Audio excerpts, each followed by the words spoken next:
This type of behavior may not be aligned with your core values and how you would like to behave as a human being or as a professional at work. But in that moment, you don't feel like you have control over how you react to your emotions. So learning to control how we react to our difficult emotions is, of course, important in many aspects of life. So when it comes to emotional reactivity, it basically means that how good are you at not reacting to these emotions when they come up? And these emotions could be either anger, sadness, anxiety, and a lot of people have difficulty controlling their behavior, controlling their reactions to intense emotions. In my experience, when someone is very upset, let's say someone is very, very angry, or someone is very, very anxious, maybe they've had thoughts about my partner is cheating on me, and they're feeling incredibly anxious, incredibly upset about that. When someone is in that state of being emotionally triggered, usually they engage in something in their minds that makes matters worse. And that thing is either they worry or they ruminate. Now, worry and rumination is some sort of overthinking. So they chase that thought that initially triggered them. For example, my spouse, my partner is cheating on me, or my friend is being insensitive and they don't care about my feelings. Whenever these thoughts come up, people usually start ruminating and worrying about these thoughts. So they chase these thoughts and they dwell on them, making their emotions be intensified and making them feel worse. When someone is worrying and ruminating, they are basically incapable of thinking logically. So trying to find counter evidence or counter examples for some of your triggering thoughts, or trying to calm yourself down through some self-talk is usually not going to help in that state. The reason is that the mind spends a lot of energy on worrying and ruminating about thoughts. So this is something that requires our active participation in the brain and requires a lot of mental effort to maintain this process of worrying and ruminating. Ruminating and worrying requires a lot of mental energy to be maintained. So let's say if you're someone who's having trouble with controlling how you react to your emotion when you're feeling triggered, when you're feeling upset, and you've learned that you should apply logical thinking or try to find alternative explanations to why this person may have upset you or why this situation is happening to you. But doing that in a state of being very alert, very triggered, and ruminating and worrying is going to be difficult. A lot of people end up concluding that, well, I cannot control how I react to my emotions. Whenever I feel very triggered, I am completely out of control and there's nothing I can do. And here's the thing, if they have this belief about themselves because they've proven to themselves through experience that they cannot control how they react to their emotions, even when they use psychology tools to try to control their emotions, they just cannot do that. Now we know there's a good reason for that because it's difficult to apply logical thinking when you're feeling very triggered. However, this person doesn't know that, so they just end up concluding that they don't know how to control themselves, they don't know how to react in a calm manner when they're feeling very triggered, and they end up feeling scared of having strong emotions. So they may end up doing a lot of things proactively to not end up in a situation like that. Some people might avoid situations that could trigger them. Believing that you have no control over your emotions could lead to a lot of avoidance behavior. This issue is especially prevalent in relationships, in romantic relationships. So let's say if one partner doesn't believe that he or she can control how they react to their negative emotions, may avoid situations where their partner confronts them or they have a conflict. So they may just avoid conflicts altogether and stay away, go to the garage and do something else and not come back until they think things are okay, because they don't believe that they can control how they react. Or if they are confronted, they may just shut down, go quiet and don't say anything, or even walk away from the situation, leaving their partner very frustrated, very sad, and maintaining this conflict because now there's also a communication issue that's going on. Now, although some of these strategies work in the short term, let's say you are afraid of reacting in an inappropriate way whenever your partner confronts you with something difficult and you end up shutting down or leaving the room.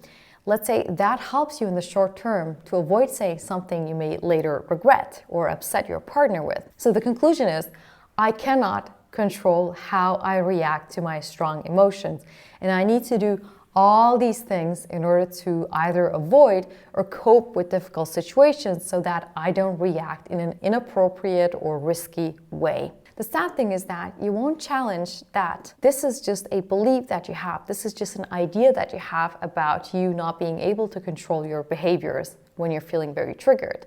And that may not be true. And in fact, you can learn to do something differently so that you can stay in a situation like that and still function despite having difficult emotions. Metacognitive therapy specializes in challenging these beliefs and ideas we have about our thoughts, about our thinking, and about our emotions. Metacognitive therapy is very helpful in teaching you that this is just a belief that you have. This is just an idea that you developed at some point, and due to your avoidance behavior, due to all these strategies that you employ in order not to react with emotions, actually these strategies maintain this belief that you have no control over how you react to strong emotions. If you're thinking, this person is nasty to me because they want to attack me personally, metacognitive therapy doesn't really deal with that thought, but helps you learn that you can have a thought like that in your mind.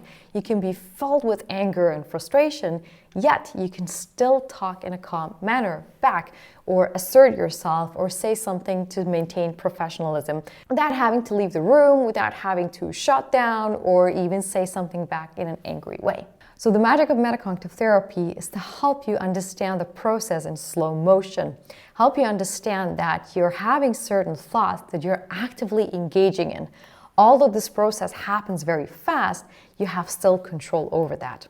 Now imagine if you learned that whenever these thoughts came up in triggering situations, you were able to leave them be instead of worrying and ruminating about them or react to them in an inappropriate way. What happens through metacognitive therapy is that you get a relaxed relationship with your thoughts and your feelings. And you also learn that you have full control over how you react to them. That would make you feel much more confident going into conflict situation, difficult situation, or having difficult feelings like very intense anxiety, anger, frustration, sadness. Now, this idea may sound interesting and entertaining for you, but you cannot see this happening in reality because your experience is so different from this, and I understand that. So in order to really truly believe that you have control over your emotions and you can choose to react in an appropriate way, you have to gather some evidence that can prove this to you. So if you look back at your own experience, how many times have you been feeling very upset yet decided not to react to that because you had to do something more important? Or let's say you felt very anxious, very upset about something, but you decided not to engage with that anxiety because you were at a meeting, or you were taking care of your child, or you were doing something that required your attention. So you chose to leave that feeling alone and refocus on that activity, on that situation, and later found out that this feeling went away on its own. So I'm sure you have plenty of experiences in your life where you've been able to manage strong emotions in a healthy way. If you reflect and gather this evidence together, what does that tell you? That maybe you have more control over reacting to strong emotions than you think.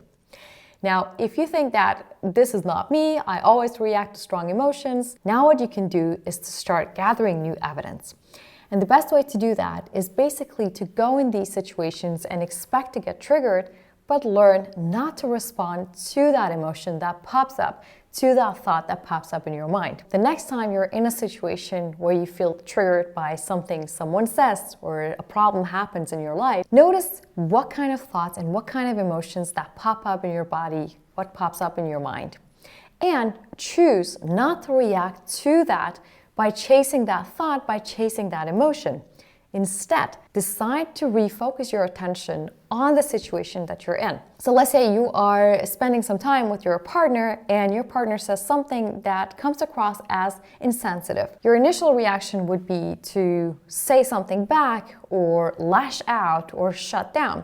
But try to notice that this is what's happening in your mind, that you're experiencing this trigger thought, this emotion, but you choose to refocus your attention back on the conversation as if nothing had happened. Now, I'm not saying that this is easy, but this is definitely doable. And the more you do this, the more experience you're going to have that you have full control over how you react with emotions. Do that and notice what happens. You probably will notice that this feeling that you had 5 minutes ago is actually gone. And now you can address that in a calm and nice way with your partner and figure out this misunderstanding. So if you want to learn how to be less emotionally reactive and prove to yourself that you have control over how you react to difficult emotions, it is important that you gather new evidence to prove to you that you have more control than you initially thought. And the best way to do that is to throw yourself into difficult situations, or decide not to leave difficult situations if this is one of your former strategies. And then decide to not react to these emotions that come up by basically just refocusing your attention on the conversation, on the situation, and not respond to these thoughts and feelings.